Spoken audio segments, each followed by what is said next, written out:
The story of the king's mosque and the old woman. Once upon a time, there was a king among the kings who wanted to build a mosque in his kingdom. He ordered that no one should participate in its construction, neither with money nor with anything else.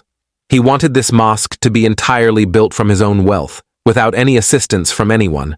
He warned all the people in his kingdom against providing any financial or other support in building this mosque. Days passed quickly, and indeed, the construction of the mosque was completed. It became the largest and most beautiful mosque in the kingdom, and the king put his name on it. One night, the king had a strange dream. He saw an angel descending from the sky, erasing his name from the mosque and replacing it with a woman's name.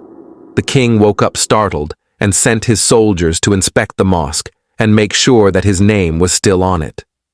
The soldiers went and returned, informing him that his name was still written on it exactly as he had left it. They reassured him, saying, "Do not worry, Your Majesty. These are just pipe dreams." The day passed, and on the following night the king slept and saw the same dream again. Once again, the angel descended from the sky, erased the king's name from the mosque, and wrote a woman's name instead. The king woke up frightened again and sent his soldiers once more to ensure that his name was still present on the mosque and that nothing had changed. The soldiers went and returned, informing him that his name was still there and there was no problem or anything strange. The king's anger and confusion intensified, and when the third night came, the king slept and had the same dream once again. The angel descended from the sky, erased his name from the mosque, and wrote a woman's name instead. The king got up from his sleep and had memorized the name of the woman that the king had been writing on the mosque. He went to his soldiers, gave them the woman's name, and ordered them to bring her to him by any way. The soldiers searched for the woman and found an old, poor woman. They immediately brought her to the king's palace. The old woman stood before the king trembling with fear, not understanding why she was summoned to his palace. The king said to her, "Did you participate in the construction of the mosque that was built?" "No, Your Majesty. I am an old, poor woman, and I heard your warning not to help anyone in building this mosque. I could never disobey you."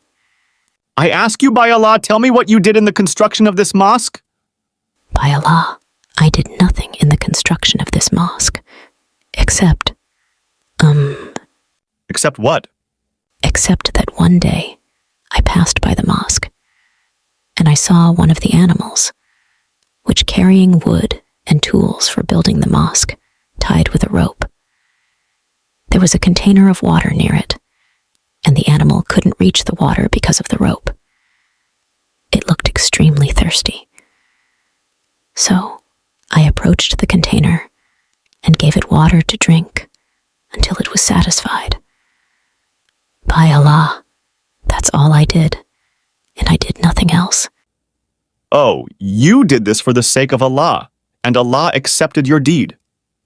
As for me, I built this mosque so that it would be said that the king was able to build it single-handedly, but Allah did not accept it from me. For this reason, I will write your name on the mosque instead of mine." The wisdom of this story. Do not underestimate any deed, for you never know which action may lead you to enter paradise or save you from the hellfire.